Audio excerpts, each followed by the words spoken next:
Cold, dark, wet. I remember my first winter here in Frankfurt am Main. I was very disappointed because we didn't get any snow. And I had thought, I'm moving to Germany where snow is basically guaranteed every year. What they don't tell you is that Germany is a big country with a lot of regional variation. And if I want snow, I usually have to travel for it. In fact, there is a small mountain range very close to Frankfurt here called the Taunus, where when it does snow, access is usually restricted, not because of the snow or the ice or the conditions, but because of the thousands of people from the city that are desperate to get a glimpse of it.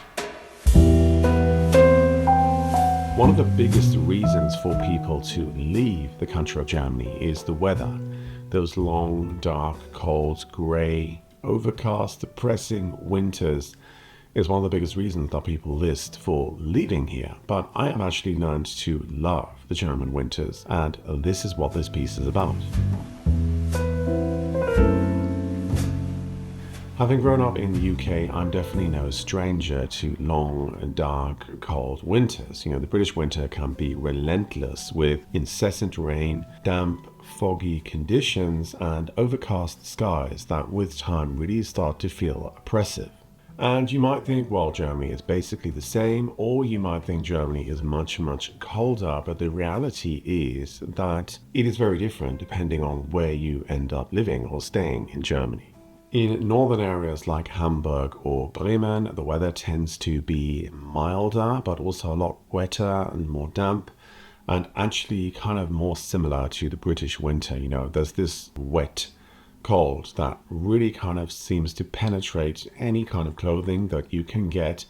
And I think that's where the terms like bone-chillingly cold come from, because it really kind of seeps into your soul. In other areas of Germany, it can get colder, really a lot colder. There's the eastern parts of Germany, but also the southern, the Bavarian Alps, parts of Baden-Württemberg, where you really do get heavy snowfall and frozen lakes and really like crisp kind of cold air, which again, I think the Bavarians are responsible for this stereotype. You only really find this kind of weather in the south where there are mountains, and it's not really customary in the middle or the north to have snow-capped mountains.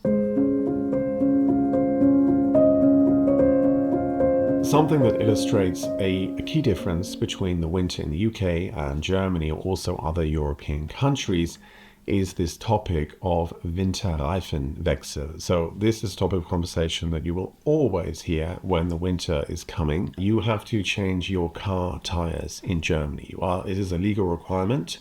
If you don't do it, you can face fines, and if you end up having an accident without having changed your tires, the insurance will probably not pay. And this is actually not just for Germans. It is also for tourists. So if you are a UK tourist and you're driving to Germany in the winter, you will also have to get new tires for the winter. Now, I'm going to get into why and how I learned to love the German winter here. But before we do, I do need to acknowledge that a lot of people really struggle with it.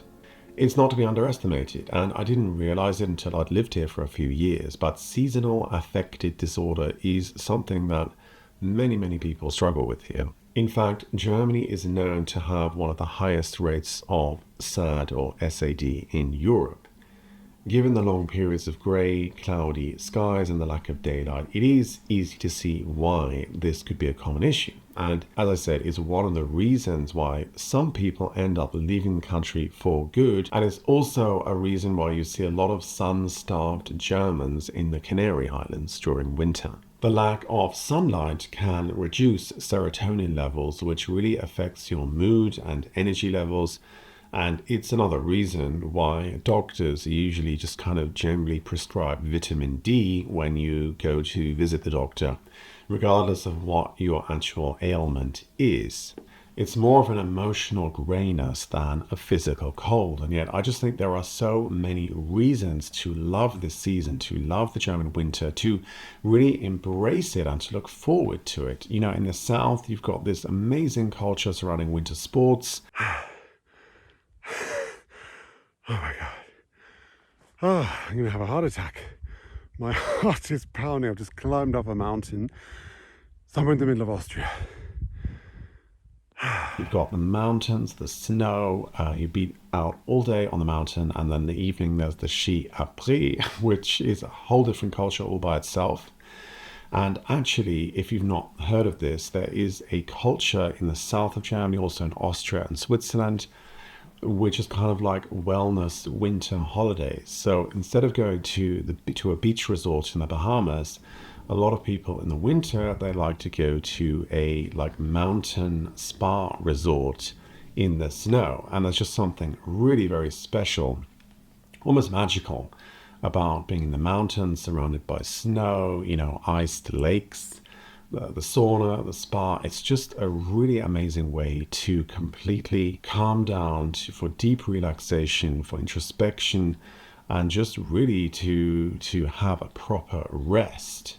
And of course, I can't talk about the German winter without mentioning the Christmas markets. The run up to Christmas is one of the most sociable times of the year in Germany. This is an opportunity to meet up with old contacts or old friends that you haven't seen for a while. Everybody goes to the Christmas market after work. It is an amazing atmosphere. I mean, just, the lights, the smells, the sounds, everything. It is really an amazing sort of festive experience, festive atmosphere. And there's Christmas markets all over Germany. A lot of people, myself included, like to take a few trips during this season to visit different Christmas markets all over Germany. And funnily enough, this seems to be one of Germany's biggest cultural exports. Like, you see these all over the UK now. This was not the case when I was growing up. But in the bigger cities, there are massive Christmas markets. I actually visited the Birmingham Christmas market a couple of years ago. I've never been here to Birmingham. We've heard a lot about it, but I'm very excited to see if it is a really authentic experience or if it is a bit of a cheap copy. What they call gingerbread here. I decided to get one, £2.50 this cost. So I'm going to check it out and see how it kind of measures up to what I already know from Germany. It's modeled on the Frankfurt Christmas market that has been running for, I think, 20 to 30 years. It's one of the oldest outside of Germany. And I have to say, it was pretty authentic. So if you don't manage to make it to Germany, you can definitely go to Birmingham to get a kind of almost authentic experience of the German Christmas market. One thing that you might notice is that aside from the Christmas markets, there is not really a whole amount of Christmas decorations. They don't really do Christmas lights here. It's definitely not to the extent that they do in the US or the UK. So if you're coming from the US or the UK, you might be a little bit surprised and think that the cities are not really very festive apart from the Christmas market area. But this is because this kind of festive hyper-commercialism hasn't reached Germany. The run-up to Christmas and winter in general is a time to turn inward. It's a time to slow down and a time for contemplation and to focus on what they call Gemütlichkeit. And it's almost as if the weather encourages a kind of inward turn where people focus on internal pleasures, not necessarily in a melancholic way, but as a way to adapt to the seasonal rhythm. In many ways, it is a season of self-care and Gemütlichkeit where people really engage in sort of seasonal activities like baking cookies. So after a few winters in Germany, I've really come to appreciate things that I never thought I would. Firstly, the winters here is like a season of quiet connection. The cold and the darkness push people indoors or into the Christmas markets and really make socializing much more intentional. There's this sort of ritual of togetherness, and whether it's sharing a pot of soup or having Kaffee and Kuchen or baking Christmas cookies together, it really helped me to see that this season is not something to just be endured, but something to really embrace and to look forward to. It's more than just cold weather, it's a time for reflection, for introspection, and it's almost like a kind of cultural reset. Germans call this Winterruhe or winter rest, where people really focus on what's truly important to them. Whether you're in a bustling city like Berlin or in, a southern sort of snow-capped town in Bavaria, this has a way of bringing out a sense of introspection, of deep appreciation for the simple joys in life. And so in the end, I realized that winter doesn't have to be something you just get through. It's an opportunity to slow down, to recalibrate, and to connect with the world around you in new and meaningful ways. And for me at least, it is a season that I could never do without.